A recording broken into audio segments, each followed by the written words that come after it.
George, 496 Broadway between Broome and Spring. 10-4.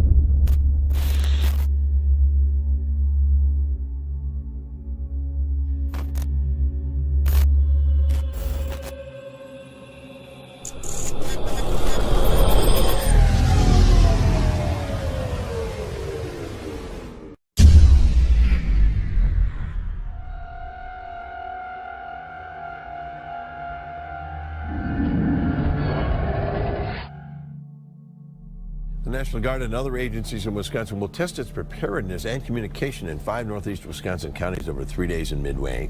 The exercise, called Dark Sky, will simulate a long-term mass power outage. What happens if my power would be out for 24, 48, 72 hours, or maybe 37 days? That includes responders from federal, state, and local levels, encompassing private utility groups, the FBI, and fire departments. The what-ifs is what we're trying to do, is fill in those spots for the what-ifs. It'll be all hands on deck here in Omro with the police, fire department, and the Red Cross taking part in the exercise Dark Sky. The training kicks off on May 15th and lasts for 3 days. Different counties have different roles, with Dane County serving as a communicator in between. One way to get at America, and an easy way, quite frankly, is through an EMP attack, an electromagnetic pulse attack. Consider every major city in America, how does it get its water supply? Consider that every major city in America, its average food supply on hand is 21 to 28 days. Consider, where do we get our medication? Consider what happens in nursing homes and hospitals. What happens to our transportation grid? Anything driven that, well, most of them have computers in them, they're all gone. An electromagnetic pulse that can cripple everything from stoplights to computers to the defense grid. An electromagnetic pulse attack, also known as an EMP, could be devastating. It could easily damage the country's critical infrastructure, especially the electrical grid. If a terrorist organization or North Korea or Iran detonated just a single nuclear weapon at high altitude over the United States, it would destroy the electric grid and our critical infrastructures and put at risk the lives of up to 90% of the American people. We all depend directly or indirectly. We all live directly or indirectly off of electricity. We're an electronic civilization.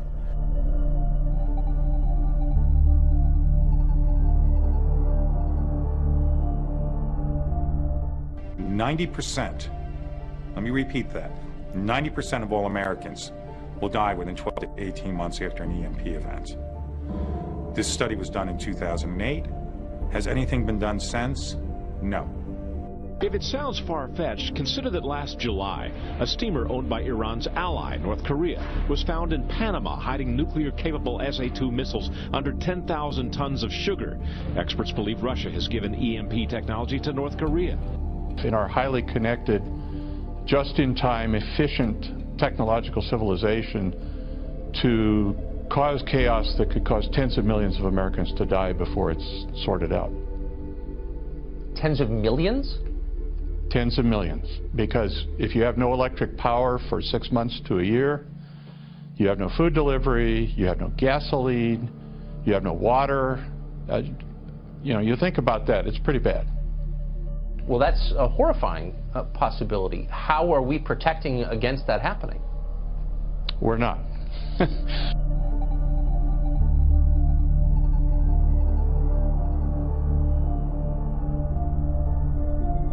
Today, the old duck and cover films from Cold War days seem campy and quaint. To many, a nuclear blast and its resultant electromagnetic pulse, or EMP, seems so unimaginable, so unlikely, that few worry about it, and fewer still take any precautions. It's not real, and it's something out of a James Bond movie. A general consensus is that it is not a real threat. It's not imminent by any stretch of the imagination. We have information, for example, the data from actual high-altitude nuclear detonations that were conducted by us and the Russians back in the 1961-62 time frame that did things like knock the lights out in Hawaii. An EMP is a short burst of electromagnetic energy that all nuclear explosions produce to varying degrees. A large EMP triggered over the United States from an orbiting nuke at the right altitude could fry the circuitry of cell phones, render electronic banking, automobile computers, railways, air traffic control, and airplanes themselves useless. Food would rot in refrigerators and in farm fields, with no means of transporting agri-products to population centers. In the following weeks and months, a truly Mad Max world would evolve. Dr. Pry believes a naivete about EMP pervades the Western democracies, where nukes are kept mostly out of sight and out of mind. But for totalitarian and authoritarian states, as in the case of Iran, and possibly North Korea, the use of nuclear weapons is not only thinkable, but in their open source military doctrine, they've written for years about being able to win a nuclear war, that you can fight a nuclear war. Adding to EMP worries, North Korea's recent successful test of a solid-fueled ballistic missile. The solid fuel needs less preparation, meaning less warning time for those targeted.